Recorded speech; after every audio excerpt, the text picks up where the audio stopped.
হে আমার বোন, তুমি কি জানো পুরুষরা কেন তোমার কাছে আসতে চায়? কেন তোমাকে নিয়ে ভাবে? কারণ সে তোমার সৌন্দর্যের পাগল। তাই সে তোমার চারিপাশে ঘোরে এবং তোমাকে নিয়েই ভাবে। প্রশ্ন হলো, তোমার এই যৌবন ও সৌন্দর্য কি চিরকাল থাকবে? দুনিয়াতে কোনো জিনিস কি চিরস্থায়ী হয়েছে? শিশুকাল কি শেষ হয় না? সুন্দরীর সৌন্দর্য কি শেষ হয়ে যায় না? বোন, তুমি যখন বৃদ্ধ হবে, যখন তোমার পিঠ ও কোমর বাঁকা হবে এবং দেহের সৌন্দর্য বিলীন হবে, তখন কি তোমার দায়িত্ব নিবে? তোমার পরিচর্যায় বা করবেই কে? কি তোমার জানা আছে? হে আমার বোন, যুবকরা তোমাদের আড়ালে যে সমস্ত কথা বলে তা যদি তোমরা শুনতে, তাহলে এক ভীষণ ভীতিকর বিষয় জানতে পারতে।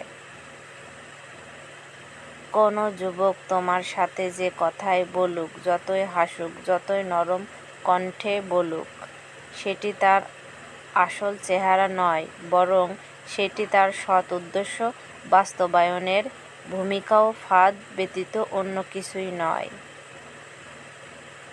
সুকৌশলে সে যতই তোমার সামনে তা গোপন রাখুক, বেশিরভাগ পুরুষই যখন কোনো বেগানা যুবতী মহিলার দিকে দৃষ্টি দেয়, তখন সে মহিলাটিকে বস্ত্রহীন অবস্থায় কল্পনা করে। হে আমার বোন, এছাড়া সে অন্য কিছু চিন্তা করে না। তোমাকে যদি কেউ বলে সে তোমার উত্তম চরিত্রে মুগ্ধ, তোমার আচার ব্যবহারে আকৃষ্ট এবং সে কেবল তোমার সাথেই সাধারণ একজন বন্ধুর মতোই আচরণ করে, মনে রেখো সে মিথ্যুক। সে নেক সুরতকে তোমাকে ধোঁকা দিবে। তাই নিজেকে আগলে রাখো বোন, তোমার নষ্ট হতে দিও না। একটি যুবক অগণিত নারীর নষ্ট করলেও আমাদের এই সমাজ তাকে একদিন ক্ষমা করে দিবে। সমাজ বলবে একটি যুবক পথ হারা ছিল, সে সুপথে ফিরে এসেছে। এই অজুহাতে সে হয়তো সমাজের কাছে গৃহীত হবে এবং সকলে তাকে গ্রহণ করবে, আর তুমি অপমানিত, লাঞ্ছিত হয়ে চিরদিন পড়ে থাকবে। আজীবনে তোমার জীবনে কালিমা লেগে থাকবে, কোনোদিনও বিচ্ছিন্ন হবে না। আমাদের জালিম সমাজ কখনোই তোমাকে ক্ষমা করবে না। মনে রাখবে বোন, নারীগণ যত উচ্চ মর্যাদায় অর্জন করুক, শিক্ষা ও জ্ঞান যতই অগ্রণিত লাভ করুক এবং ধন সম্পদ সুখ্যাতি যতই আয়ত্ত করুক, এতে তাদের প্রকৃতিক প্রত্যাশা পূর্ণ হবে না। তাদের মান মর্যাদা, প্রতিষিদ্ধ সুখ্যাতি, ধন সম্পদ তাদের মনকে শান্ত করবে না। চারিত্রিক সৌন্দর্য, বিবাহ ও স্বামীর সান্নিধ্য কেবল দিতেই পারে তাদের অনাবিল শান্তি। এর মাধ্যমেই পূরণ হতে পারে তাদের প্রত্যাশা। নারীগণ তখনই প্রকৃতিক শান্তি খুঁজে পায়, তখন সে একজন সৎ ও আদর্শ স্ত্রী হতে পারে। একজন সৎ ও আদর্শ স্ত্রী হতে পারে, সম্মানিত একজন মা হতে পারে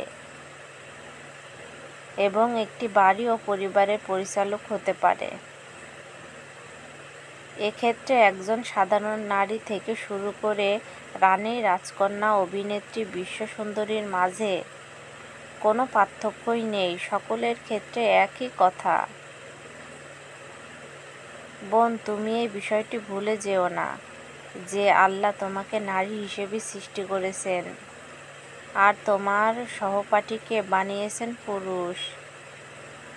তোমাদের প্রত্যেকের মধ্যেই এমন উপাদান যুক্ত করা হয়েছে যার কারণে তোমাদের একে অপরের দিকে ঝুঁকে পড়ে। সুতরাং তোমাদের কেউ, এমনকি পৃথিবীর সকল মানুষ মিলে চেষ্টা করলেও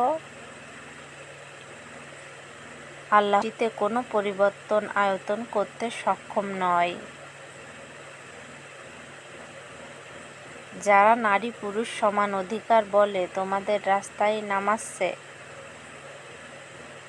তারা কখনোই নারী পুরুষের ব্যবধান উঠিয়ে দিতে উভয়কে সমান করতে পারবে না এবং নারী পুরুষের পরস্পরের দিকে আকর্ষণ ঠেকাতে পারবে না।